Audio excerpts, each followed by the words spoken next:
This special episode of Relativity is made possible through the support of Stephen and Catherine Farris, Ryan Farwell, Bill Carriola, Heather Van Waldick, and Michael W. McClure. And by listeners like you, who support us through Patreon. Learn how you can support this series and get exclusive content at relativitypodcast.com.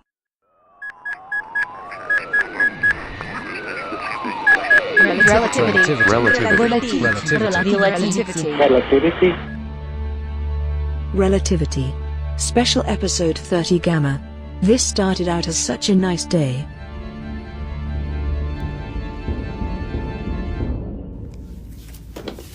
Good morning, Nadezhda. How is everything?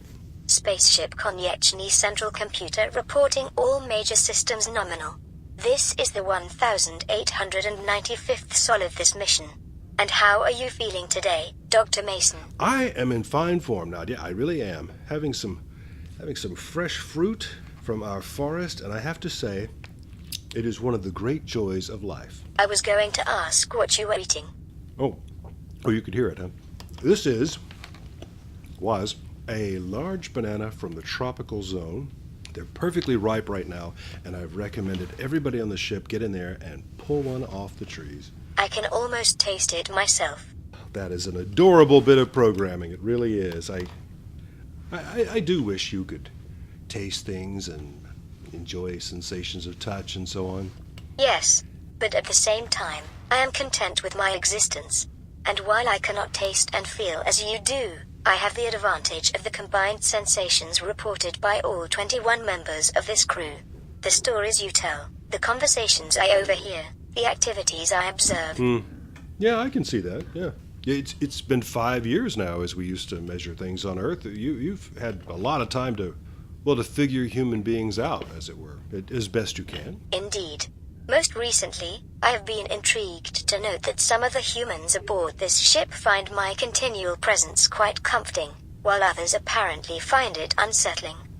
Well, if you're talking about Peter, yeah, we've talked about it at length, as you know. Did you know that in his sleep station, he deliberately obstructs my visual scanner? And on many occasions, he places noise-generating machines next to my audio scanner? Yeah, he has mentioned that to me, yeah. Can you explain this?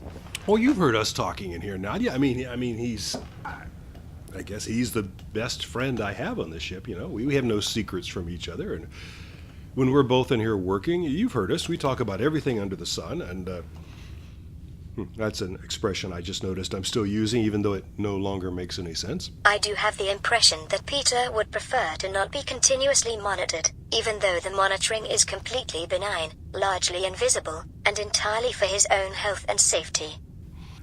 I know, but, see, Nadia, Peter and I both grew up in what used to be the United States of America, and that country had, as a part of its cultural heritage, these notions of personal liberty, of independence, and that included a right to personal space and a right to privacy. And I know a lot of other cultures didn't have that quite so much as we did, but that's one reason why he feels that way.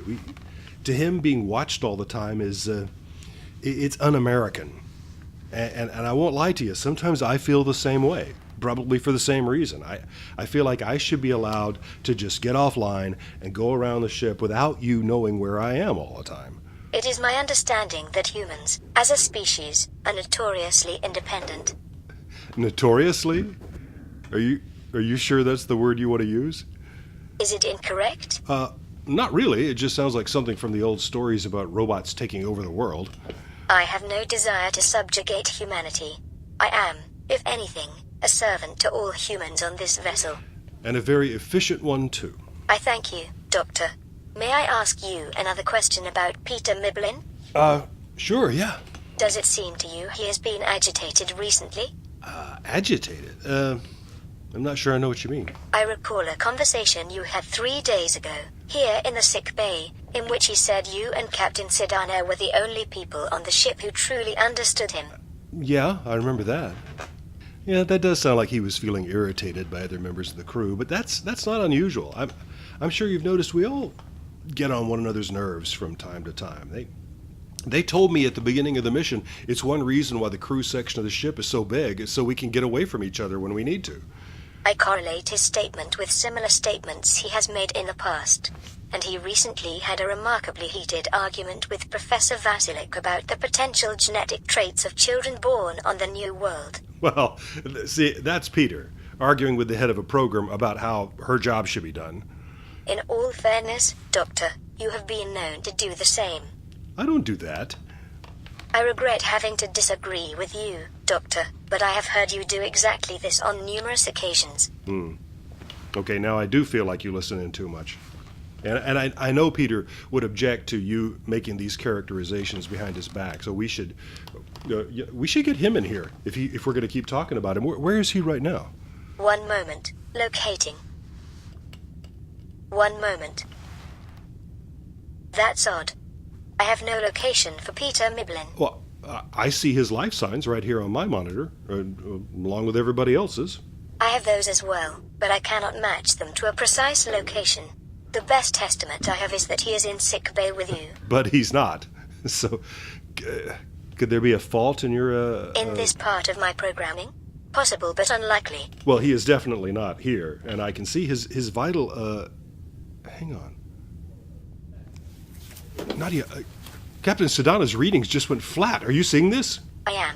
All life sign readings I have for Captain Sedana have terminated. Well, where is she? Her vital signs were detected going into the airlock. Is she in the airlock now? Apparently not. The outer hatch is open, and if my location sensing for her is correct, she would not have had time to put on a spacesuit before leaving the ship. No. Captain Sedana, respond to sickbay. Captain Sedana, urgent you contact sickbay immediately. I can find no trace of her life signs anywhere aboard the ship. Well, she didn't just walk into the airlock without a suit on and then just open the outer hatch. That's suicide. Something is definitely wrong with your location sensing. I cannot deny that I am unable to locate Peter Miblin. It is logical to surmise a fault which would also account for my loss of signal for Captain Sedana. I'm going to the airlock. If she has gone through the airlock, there will be very little you can do I have there. to see for myself. The last clear signal I received from her monitor was in her quarters. I believe she may still be there. Okay, all right. Deepa, it's Chris. Nadia, is this door locked? It is not. Then open it, please. Oh my God, there is nobody here. Are you certain? I can see everything from here and a piece of paper on her bed. Did you say a piece of paper? Yeah, a handwritten note, very old-fashioned. I wonder... Are you reading the note? Yeah, this is a suicide note. Are you certain? I'm going to the airlock. I cannot recommend that, Doctor.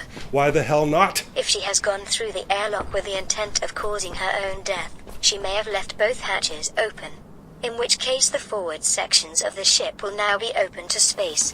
I'll take my chances. Dr. Mason, I strongly advise against this. Dr. Mason, I know you can hear me. Dr. Mason. Relativity. Special Episode 30 Gamma. This started out as such a nice day. Written and produced by Lee Shackelford. Starring Lee Shackelford as Dr. Christopher Mason. The role of Central Computer Nadia was played by herself. Find out much more about the series, including ways you can subscribe, hear past episodes, like us on social media, and how you can get exclusive content, all on our website at relativitypodcast.com. Relativity.